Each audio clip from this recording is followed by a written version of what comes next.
Bugatti. Só de ouvir esse nome a gente já pensa em luxo, poder, engenharia no mais alto nível. Mas olha, essa nossa análise aqui não é sobre os carros não, é sobre o homem por trás da lenda, Ettore Bugatti, e sobre as lições que a gente pode tirar da história dele. Uma história de glórias e de uma tragédia imensa que servem de base para um verdadeiro plano estratégico para negócios de elite. O objetivo aqui é bem direto: usar a saga da Bugatti como um mapa, um guia para transformar negócios, sabe? Especialmente aquelas firmas, aqueles escritórios que nasceram da visão de uma única pessoa e que agora precisam se estruturar para poder durar, para ir além do fundador. Essa é a grande questão que a gente vai responder. Como é que se pega a genialidade, a paixão de um fundador e transforma isso num sistema? Um sistema que consiga crescer, escalar e, o mais importante de tudo, sobreviver ao seu próprio criador. Beleza, vamos mergulhar nisso. Nosso caminho vai ser o seguinte: a gente vai entender o método por trás do mito, como a excelência foi construída, como ele expandiu a reputação dele, os erros de sucessão e, no final, o que a gente pode aplicar hoje, com uma ação bem concreta. Primeira parte, então: a fundação da excelência, o DNA do fundador. Tudo, absolutamente tudo, começa aqui. A identidade de uma marca de elite é, no fundo, o reflexo de quem a criou. E no caso do Ettore Bugatti, essa identidade era uma mistura fascinante de arte e engenharia. Pensa só, o cara vem de uma linhagem de artistas super renomados. O pai, o avô, o irmão, todos geniais. E o que ele faz? Ele escolhe ir por um caminho totalmente diferente. Em vez de competir no campo da arte, ele pega toda aquela sensibilidade estética da família e aplica na engenharia mecânica. Essa decisão de criar um caminho só dele foi o primeiro passo para construir algo que ninguém mais conseguiria copiar. E essa frase dele, nossa, ela diz tudo, resume perfeitamente a filosofia de liderança dele. Ele não queria ser o melhor do mercado, ele queria criar o próprio mercado. Para ele, a concorrência era simplesmente irrelevante. Trazendo isso para a gestão de um negócio, significa criar um padrão tão único que a sua firma se torne a única escolha lógica para um certo tipo de cliente. Tá, mas como ele fazia isso na prática? Bom, primeiro com um controle obsessivo. Ele desenhava tudo, supervisionava tudo. Segundo, ele não competia, ele inovava para mudar as regras do jogo, como fez com a aerodinâmica. E terceiro, uma obsessão pela qualidade, que virou a assinatura da marca. É a genialidade de uma pessoa sendo traduzida num método de produção. Segunda parte, construindo reputação e influência. Ter um produto excelente é só o começo. O mercado precisa saber disso. E o Bugatti usou uma arena pública para provar a superioridade dele de um jeito que ninguém podia questionar: a pista de corrida. E os resultados, olha, foram esmagadores. Só o modelo Type 35, sozinho, ganhou mais de 1000 corridas. Isso não é marketing, gente. Isso é domínio. Cada vitória era uma prova pública irrefutável da genialidade da engenharia dele, construindo uma reputação que dinheiro nenhum poderia comprar. Agora vem um pulo do gato. Qual é a pista de corrida para um negócio, como um escritório de advocacia?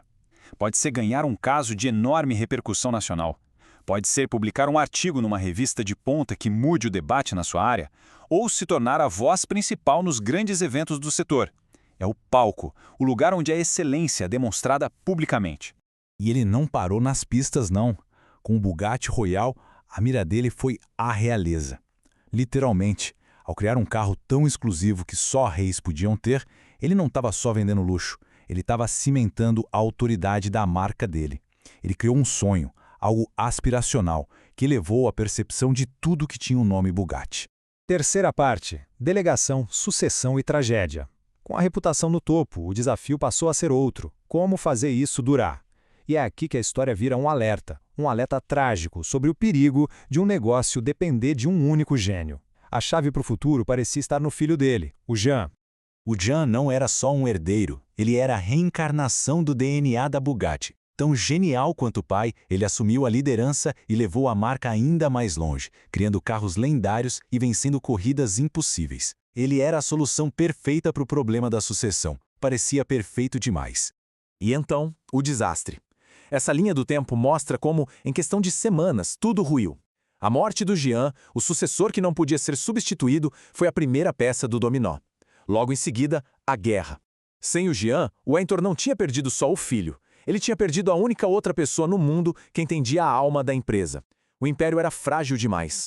Quarta parte, lições para o seu negócio. Ok, vamos juntar as peças. O que a gente pode aprender com os acertos e principalmente com os erros da Bugatti e aplicar hoje na gestão de uma firma? E aqui está o grande paradoxo da Bugatti. As maiores forças dele foram também suas fraquezas fatais. Aquela visão genial criou uma dependência total. O padrão de qualidade absurdo nunca foi sistematizado para poder ser ensinado.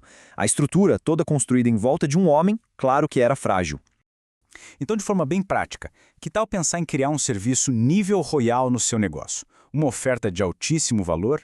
Ou identificar qual é o seu Type 35, aquele serviço onde a sua firma é simplesmente imbatível. E o mais importante de tudo, construir o sistema, não só o carro.